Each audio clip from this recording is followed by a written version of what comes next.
Hello friends, कैसे हैं आप सब? होप आप सब ठीक हैं। पिछले कुछ वीडियोस में मैंने अपने पार्ट्स ऑफ स्पीच को कंटिन्यू रखा है, जिसमें मैंने अभी तक डिस्कस किया है noun, pronoun, verb, adverb and adjectives. तो आज का जो मेरा टॉपिक है वो होगा the next step in parts of speech, that is preposition. तो आज हम बात करेंगे प्रपोजिशंस के बारे में। प्रपोजिशंस क्या होते हैं, उनकी टाइप्स क्या हैं, उन्हें कैसे यूज़ किया जाता है इन सेंटेंस में, और हम कैसे आइडेंटिफाई कर सकते हैं कि प्रपोजिशन जो है वो सेंटेंस में कहाँ पर आता है। तो अगर आप ये जानना चाहते हैं तो मेरे साथ बने रहिए वीडियो के एंड तक। अगर आपने मुझे अभी तक सब्सक्राइब नहीं किया है तो please subscribe me, like me, and also comment me that how you like my videos। तो चलिए स्टार्ट करते हैं आज का topic, prepositions। A preposition is a word or a group of words that are used before noun, pronoun or noun phrase in order to show the direction, the time, and also to introduce an object in a sentence. So examples of preposition are in, at, on, by, across, behind, and many more. So preposition generally shows a relationship between a subject and an object in a sentence. तो जो preposition है वो हमें subject और object के बीच में जो relationship है उसके बारे में बताता है। तो सबसे पहले क्या हमें जानना है कि सब्जेक्ट एंड ऑब्जेक्ट सेंटेंस में क्या होते हैं। तो इसके बारे में सबसे पहले मैं आपको इन्फॉर्म करूंगी कि व्हाट इज अ सब्जेक्ट, हम उसे कैसे आइडेंटिफाई करेंगे in sentence, and what is an object. तो इससे हमें पता लगेगा कि सब्जेक्ट और ऑब्जेक्ट में जो वर्ड रिलेशनशिप बना रहा है उसे हम preposition कहते हैं। So let's talk about subject first. Subject in a sentence is a naming word. Subject हमें बताता है कि सेंटेंस में कौन और कौन सी चीज जो है वो एक्शन परफॉर्म कर रही है। जो भी कोई चीज़, जो भी कोई पर्सन, जो भी कोई थिंग अगर कोई एक्शन परफॉर्म कर रही है उस चीज़ को हम सब्जेक्ट बोलेंगे। Let's take an example. Anna walked to the store. अब इस सेंटेंस में एना जो है वो सब्जेक्ट है और उसने एक्शन किया है, क्या कि वो चलकर स्टोर तक गई। तो इसमें हमें ये पता लगता है कि जो सब्जेक्ट है it is always followed by the verb. जो वर्ब है वो सब्जेक्ट के हमेशा बाद में आएगा। From this we can see that what a subject is in a sentence. So ये था सब्जेक्ट के बारे में। अब हम बात करेंगे ऑब्जेक्ट के बारे में। So object is a person or a thing in a sentence that is affected by the verb। तो कोई भी verb का जो असर है अगर वो किसी चीज़ पे हो रहा है तो उसे हम object कहेंगे। Let's take an example। Riya followed Neha. तो जो रिया है उसने नेहा को follow किया। तो रिया क्या हुआ? Subject, followed हुआ verb और नेहा क्या हुआ? Object। I love ice cream। तो इसमें आई जो है वो सब्जेक्ट है, लव वर्ब है और आइसक्रीम जो है वो ऑब्जेक्ट है। Sahil met Priya yesterday. तो इस सेंटेंस में साहिल सब्जेक्ट है, मेट वर्ब है, तो ऑब्जेक्ट क्या है? Priya. So now let's talk about types of preposition. Preposition की 3 टाइप्स हैं। सबसे पहले है preposition of time, दूसरा है preposition of place, तीसरा है preposition of movement। Now we will start with preposition of time। preposition of time में words जो हमें बताते हैं कि कोई भी काम जो हो चुका है, हो रहा है और होगा, anything which has happened, is happening or will happen is known as preposition of time। For example, in, at, on, after, before, ये जो prepositions हैं ये हमें preposition of time के बारे में या preposition of time की जगह पे हम इसे यूज करते हैं। चलिए preposition of time की कुछ एग्जाम्पल्स लेते हैं। The train was on time। अब इस सेंटेंस में जो on है वो preposition of time है, क्योंकि हमें इस चीज में बता रहे हैं कि जो ट्रेन है वो टाइम से प्लेटफॉर्म पर आ गई थी। We eat breakfast in the morning। हम सुबह के टाइम ब्रेकफास्ट करते हैं, इसमें भी समय की बात हो रही है। We sleep at night। at इसमें preposition of time है, क्योंकि हमें यह बताया जाता है कि हम रात में सोते हैं। रिया will not leave before 3 PM।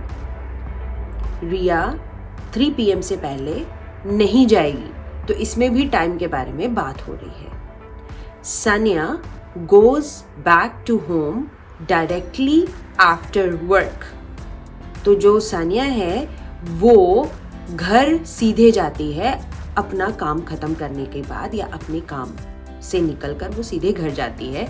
इसमें भी ये बताया जा रहा है टाइम के बारे में कि आफ्टर वर्क, काम करने के बाद वो सीधा घर जाती है। तो ये एग्जाम्पल्स थी हमारे पास प्रेपोजिशन ऑफ टाइम की। प्रेपोजिशन ऑफ टाइम के कुछ और एग्जाम्पल्स हैं during, about, until and throughout। अब सेकेंड टाइप आती है प्रेपोजिशन ऑफ प्लेस। तो प्रेपोजिशन ऑफ प्लेस में वो कोई भी वर्ड जो हमें बताता है किसी की और किसी चीज की या किसी पर्सन की लोकेशन के बारे में। जैसे कि हम एग्जाम्पल ले सकते हैं कि the pen is on the table. तो जो पेन है वो कहाँ पर है? टेबल के ऊपर। तो हमें लोकेशन या हमें स्पॉट बताया गया है कि कोई चीज सेंटेंस में कहाँ पर, वो पेन जो है वो कहाँ पर रखा गया है? टेबल के ऊपर।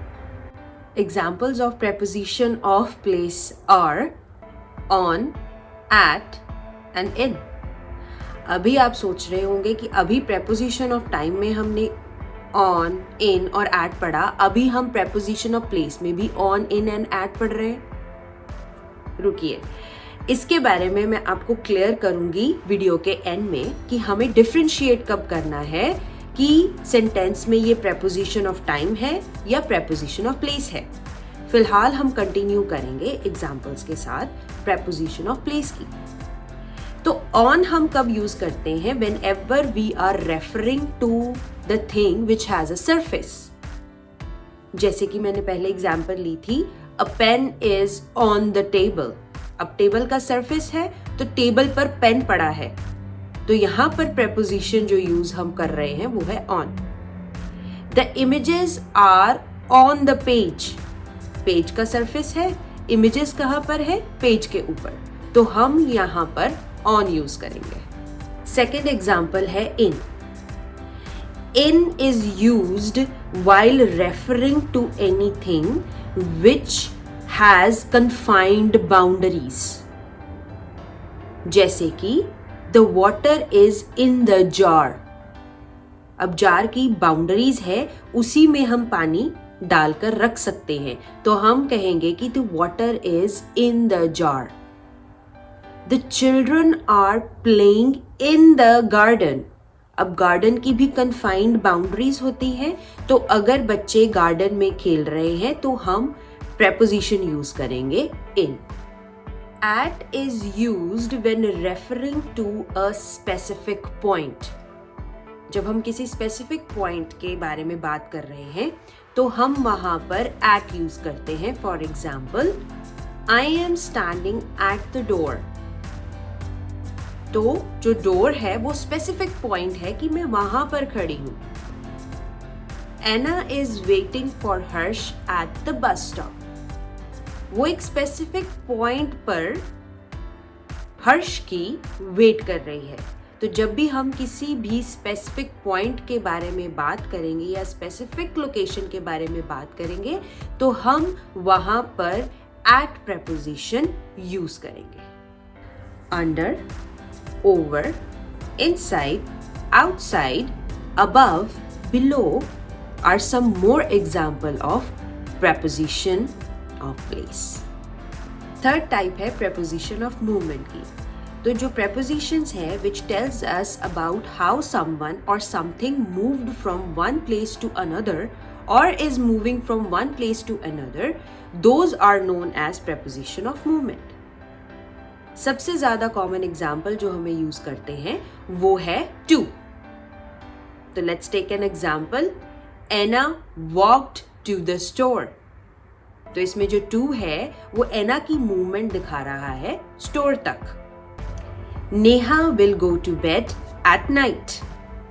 तो नेहा जो है वो अपने बेड पर कब जाएगी?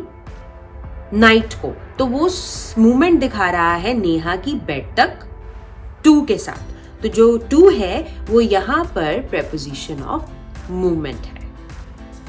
Across refers to moving from one side to another. For example, Rebecca traveled across Canada. Through refers to moving directly into something and then coming out from the another end. For example, the bus passes through the tunnel. Into is used when we are referring something inside. Totally inside. For example, we can say that Gary jumped into the pool. Gary pool के बिल्कुल अंदर jump कर गया. Please put this glass into the sink. Glass को sink में रख दो. So यहाँ पर हम बात कर रहे हैं preposition of movement की. तो एक टिप है कि सेंटेंस में प्रेपोजिशन को हम कैसे रिकॉग्नाइज करेंगे.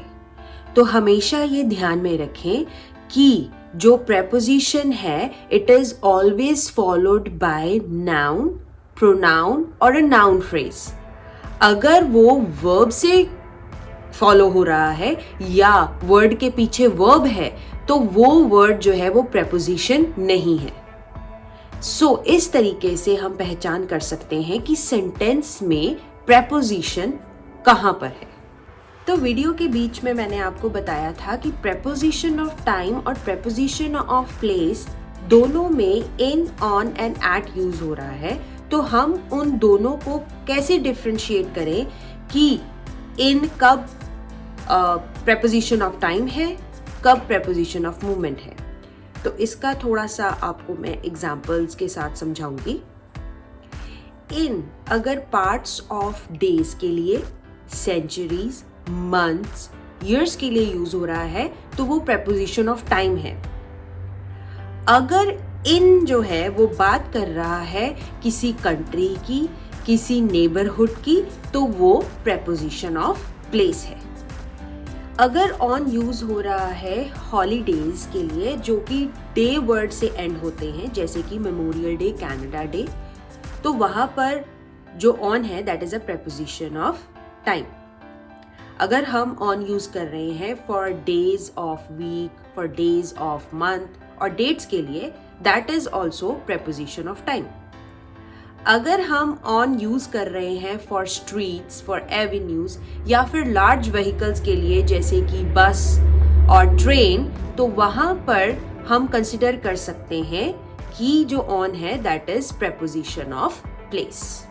अगर हम एट जो है वो यूज कर रहे हैं किसी भी हॉलीडे के लिए जो डे वर्ड के साथ एंड नहीं हो रहा है जैसे कि न्यू ईयर, ईस्टर, तो वहां पर जो एट है that is the preposition of time.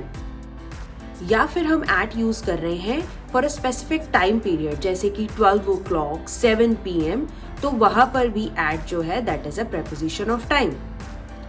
अगर हम एट को यूज कर रहे हैं in a sentence to refer a specific place और टू रेफर अ लोकेलिटी, तो वहां पर जो एट है that is a preposition of place. So ये था preposition, types of preposition and how to recognise a preposition in a sentence. उम्मीद करती हूं आपको ये कंसेप्ट क्लियर हो गया होगा. अगर आपको समझ आ गया तो मुझे कमेंट में लिखकर जरूर बताएं. आज के लिए सिर्फ इतना ही। नेक्स्ट वीडियो में I will bring up the rest of parts of speech. तब तक के लिए स्टे सेफ, स्टे नेगेटिव।